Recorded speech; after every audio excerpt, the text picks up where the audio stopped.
Hi, this is Sarit Switzer, and welcome to the It Is Taught podcast, a podcast devoted to the teachings of Rabbi Shneur Zalman of Liadi as recorded in his most famous work, the Tanya. My hope for this show is to make these teachings accessible and relatable to the average person, regardless of prior Jewish education or affiliation. The episodes follow the prescribed daily study portions and are meant to serve as practical lessons in how to live your life as your true self and develop an authentic and powerful relationship with your Creator. I have personally experienced the effects the study of this work has had on me, and I'm excited to share what I can of this knowledge with you. So please join me on this journey of learning, self-growth, and connection with your source. Hi, and welcome to the It Is Taught podcast. This is episode 256 for the 8th of in a leap year. So we've been talking about the core, right? Physically and also spiritually speaking. Yesterday, we spoke about in a physical way, the way that people often misassociate the core with being the stomach or the ab muscles, when really, anatomically speaking, the core is a lot more than that. There are a lot of muscles involved with the core, and essentially the core of the core, like the main aspects of the core, is actually the pelvis, the pelvic floor. And interestingly, all of the other muscles of the core kind of have some association with the pelvis. The pelvis is what brings everything together. And we spoke about how this really translates into having good posture, because having good posture really stems from that pelvic floor, so that instead of telling somebody like roll your shoulders back, make your spine really straight kind of thing, really if you start from the pelvis, it's a much more natural beginning, and it makes a lot more sense. And we spoke about how this translates spiritually, and how interestingly enough, the Alter Rebbe really likens this whole idea of the pelvis or the loins in a more biblical sense, the motznaim in Hebrew.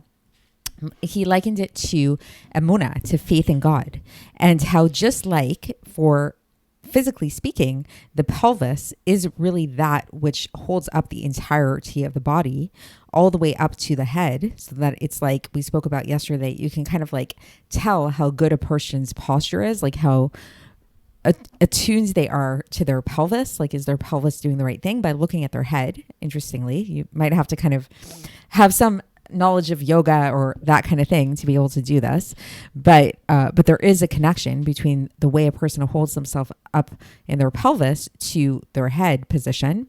And this is true spiritually as well, that it's like if a person spiritually really has and cultivates a strong emunah, which is their spiritual core, then this is going to translate into their minds being preoccupied with God.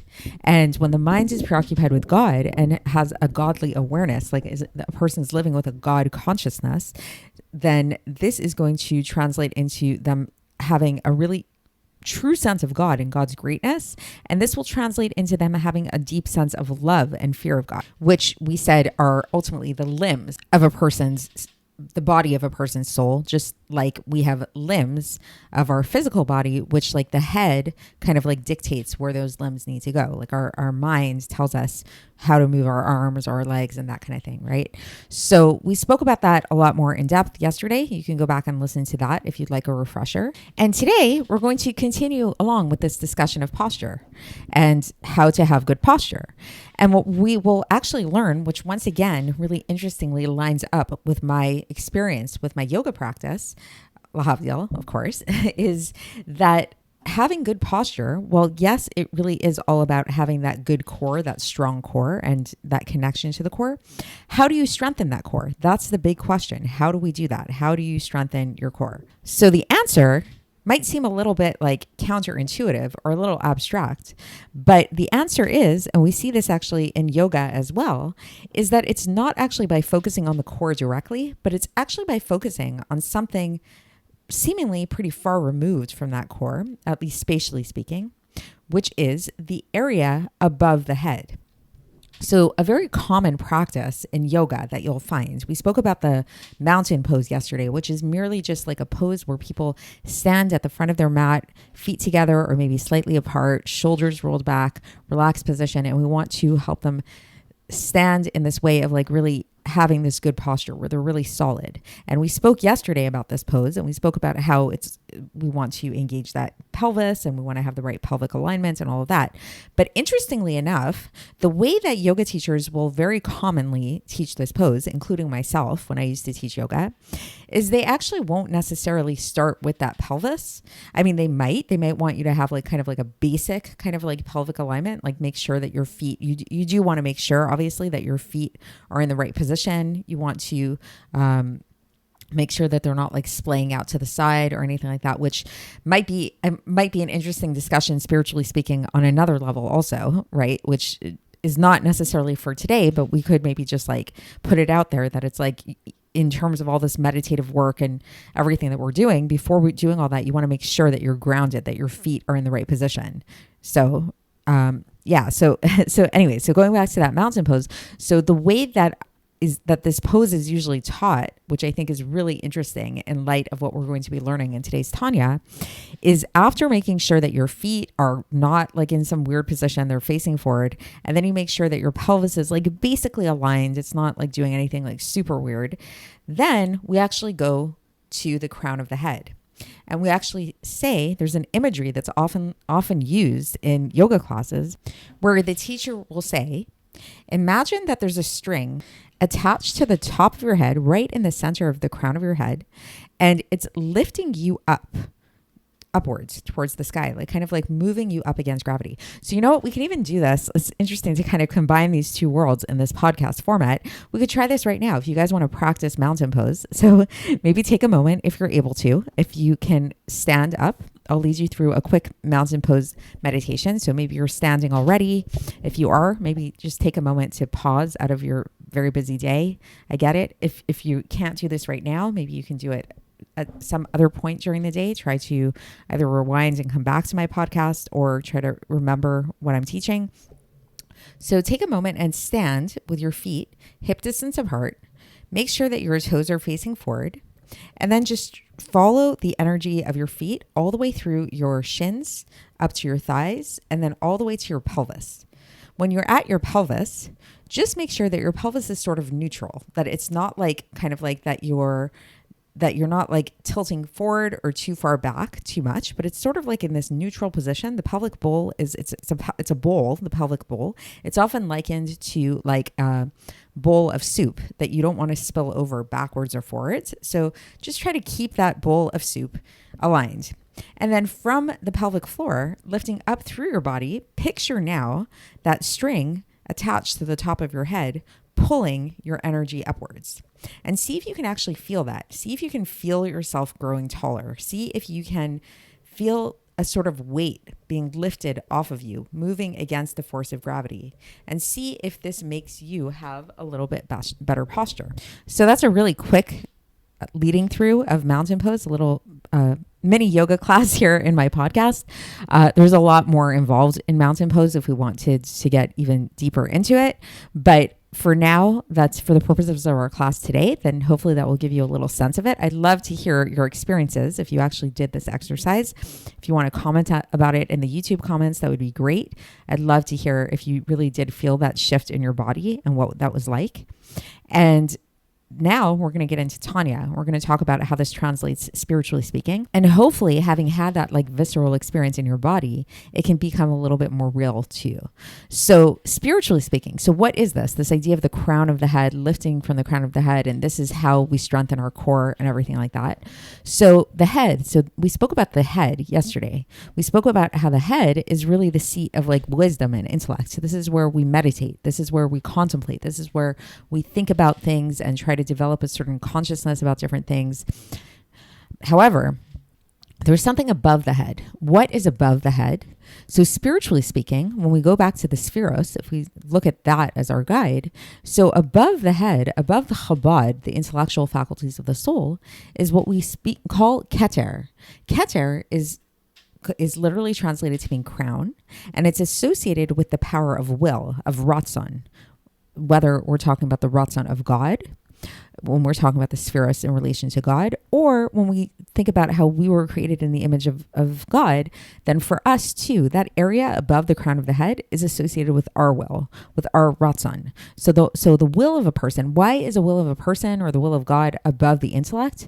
Because true will really is above intellect. It's not sensical. It's not logical. If you like a certain flavor of ice cream or you don't like a certain flavor of ice cream, it's not a logical thing. We're attracted to certain things. We're drawn to certain colors, flavors. This reflects a very core part of our soul that's beyond the realm of logic. So what is God's will? What are God's preferences? What are God's tastes? So we know this very clearly, actually, because he told us, and he tells us all the time. This is in the realm of halacha. So when we study Jewish law, when we study the laws, the commandments that God gave us, this is a way for us to really grapple and understand God's will. And so you might be asking yourself, but don't we always, when we talk about Torah, whether it's written Torah or oral Torah, we say that it's God's wisdom. We don't say that it's God's will. We say like the Torah comes from God's wisdom. So what do we mean? Will, all of a sudden. So as we'll learn today, when we say that, it's true. It's true that the Torah emerges out of God's wisdom. But where does God's wisdom come from? It doesn't come from nowhere. The origination of it is in his will. And so ultimately, it's like if we want to tap into the source of this wisdom, we tap into the will. So going back to our discussion about the core and posture and the pelvis and all of these things, just like physically speaking, when we do mountain pose, when we just did that mountain pose, the way that you can improve your posture and the way that you can strengthen your core is actually through tapping into that area above the crown of your head and lifting from that area in the crown of your head. This is something I should mention in Pilates. They actually use this visualization a lot too. Like Pilates is very, very core focused, and they'll constantly have this thing. A lot of ballerinas, you'll notice, have this like very like upright. They look really tall. Like a lot of them are tall, but they look like even taller than they are because they have this like kind of length to them that they're lifting from the crown of their head. So similarly, when it comes to our spiritual service, if we want to strengthen our core, which remember, what is our core? Spiritually speaking, our core is our faith in God, our emunah. If we want to strengthen this faith in God, if we want to get more in tune with our faith in God, we need to tap into the crown. We need to tap into that area, the ratzon, which is God's, in other words, God's halachas, the Gemara, right? So so that's basically it. So that's going to be the lesson of today. That's what we're going to be learning. And so with that being said, I think let's get into the text. And for context, we are in Iggeres HaKodesh, which we just started yesterday, and we are in the middle of the first epistle of this Iggeres HaKodesh, which is a collection of epistles, or otherwise known as letters. So the Alter Rebbe begins here. And he says, and you'll see it's very straight, like this introduction I gave you really lines up with everything that we'll be learning in the text. So the Alter Rebbe says that what gives power and strength to the aspect of the loins of the motznaim to be able to upkeep and sustain the head and the arms, like which again, the head is the intellect and the arms or the limbs is the love and fear of God, which we spoke about yesterday. So what does this? What gives the power of the loins to do this? This is the study and being involved with the halachos, the laws of Torah, the oral law, which is the aspect of the revelation of the supernal will. So Torah, just straight up Torah, comes from God's chokhmah, as we've learned about numerous times here in the Tanya. However, what is the root of this chokhmah? Where does this chokhmah come from? This chokhmah comes from a much higher place, which is called the supernal will, blessed be he. As it says, and then here's the Alter Rebbe brings a citation to support this from Tehillim, chapter 5, verse 13, Katsina ratzon tetranu, which literally means, as with a shield, you crown the righteous man with will. So it's like there's something about the will of God that like there's a connection with this idea of a crown and God's will and the way that God encompasses us with his will. So just like a physical crown, says the Alter Rebbe, that is placed above the mind on the head, right? So it's like it's inside of inside of your head. What's inside your head? Your brain. Right? And then if you put a crown on top of that, let's say a king or a queen is wearing a crown, so that crown is encompassing their brain. So this is like basically alluding to the fact that there's something about the crown that is like, there's something that transcends the intellect, something that transcends this logical, brainy part of us. And now the Alter Rebbe brings another citation here. This one is from Mishlei, chapter 12, verse 4, in which it describes a woman of valor, an Eshet Chayil. And what does it say about this woman of valor? It says, Eshet Chayil ateret bala. A woman of valor is the crown of her husband. So the Alter Rebbe doesn't get into this here, but he's going to explain it later on, a very deep idea that what this is basically alluding to is that when we're saying a woman of valor is a crown for her husband, so spiritually speaking, the Oral Torah is the feminine, is considered to be feminine. It's likened to this woman of valor, and versus the chokhmah of God, the intellect of God, is like the husband. So in this case, we can see it how this Oral Torah is the crown for the for this aspect of chokhmah. And now the Alter Rebbe brings a teaching from the end of Masechet Nida, from the end of the Gemara, which teaches that anybody who studies the halachos every day, they definitely will get life in the world to come. So there's something about learning these laws of the Torah that is very important, obviously. And then the Alter Rebbe will go on and he'll explain this, and he says that this idea is going to explain to us this idea of chaga be'oz matnea. She girds her loins with strength. We spoke about this yesterday, this idea of girding her loins with strength. This is part of the Eshet Chayil song that we sing every Friday night. So what is this strength that she girds herself with? So there's no strength other than Torah.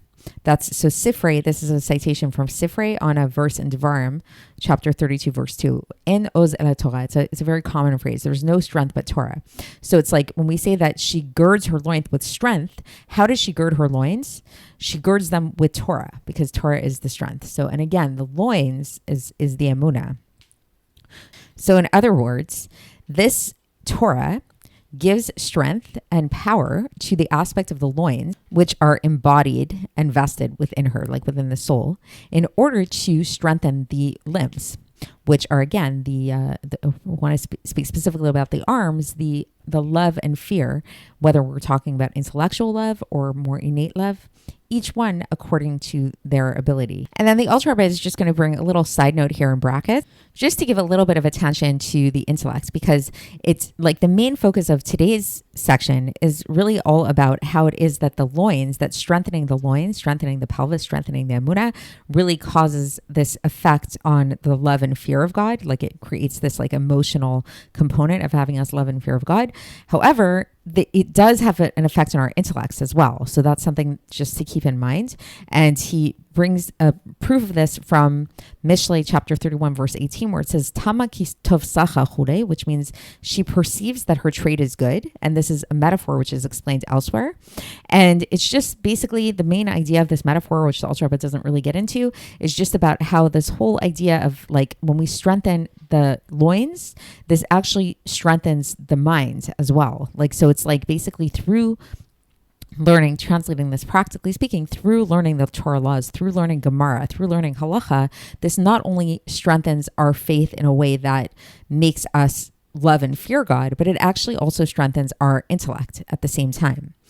Okay, so now the Alter Rebbe gets back to the main topic of what we've been discussing today. So we're discussing this idea of how learning halacha, learning Gemara is really the way to strengthen a person's loins, right?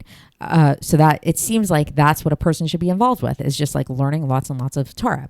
However, now the Alter Rebbe takes us in a new direction, and he says, but actually the main time to really be involved in strengthening and fortifying the limbs and the head is actually during the morning prayer, which is a time of rachamim, a time of compassion, and it's an auspicious time for the supernal will. So it's like the supernal will and compassion, spiritually speaking, is revealed. So this is the Zohar teaches this, that in the morning hours, this is when God's compassion and God's supernal will is revealed. And so thus, the morning prayer is a good time to really get into this idea of like really thinking about fortifying your limbs and head.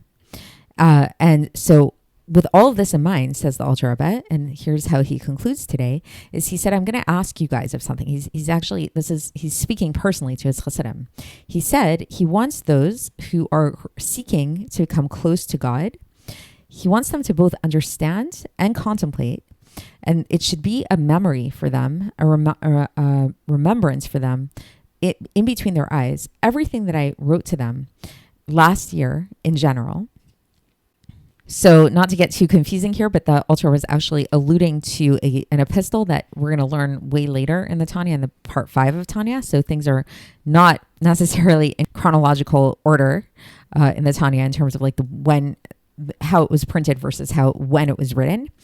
But the main idea, the Alter was going to give us the main idea. The main idea is especially in regards to having intention in prayer from the depth of a person's heart, day after day, and to demand of God with their entire heart and with their entire soul, and that their soul should pour out like water in the presence of God, as our sages taught. Ad mitzui hanefesh chule. This is from Devarim chapter 6 verse 5, which means to the extent of pressing out the soul. So it's like basically the main idea. And once we get to that epistle in Kuntras Acharon, maybe we'll be able to come back to here and reference back to that point. But the main idea that the Alter was saying to leave us with is that we really should take advantage of these morning hours when we come into the morning prayer, and to really supplicate and pour out our hearts to God and our entire soul, like in just like this real wringing out process, like just like really, it should be like a workout, speaking of yoga, speaking of all these Pilates workout or whatever, prayer should also be a workout in that way. So that's it for today. So I hope that was insightful for you. So just to kind of bring it back together again. So we spoke about how physical posture can really be helped. The way that we strengthen our core, our pelvis, is through the crown, through focusing on the crown of the head. And so too, spiritually speaking, if we want to strengthen our faith in God, if we want to strengthen our spiritual pelvis, spiritual loins, which is our faith in God, which will translate into us having love and fear of God, we can similarly focus on the crown, which is in this case, God's will. So that means learning God's will, learning God's Oral Torah, which is the source of the Torah itself, because the source of God's wisdom, which is Torah, comes from his will. And then in a concluding note, then the Alter focused not only on learning Torah, but also on prayer, and how prayer is really the best time for us to really focus on trying to cultivate this love of God, and this strengthening of the mind is during prayer. So that's it for today, and we will continue along these lines tomorrow, and I'll speak to you then. Thanks for listening to the It Is Taught podcast, hosted by Sarit Switzer. This podcast is dedicated in loving memory of my maternal grandfather, Avraham Yitzchak ben Binyamin HaKohen of blessed memory. Music by Shoshana. If you enjoyed this episode and would like to support the show, please share it with others and subscribe on YouTube, Apple iTunes, Spotify, or wherever you listen to podcasts. And make sure to leave us a 5-star review. To find out more about the It Is Taught project, including more information on my soon-to-be published book, please visit our website, itistaught.com. To catch the latest from me, follow me on Facebook, Instagram, and Twitter. Looking forward to speaking with you tomorrow, and until then, have a great day.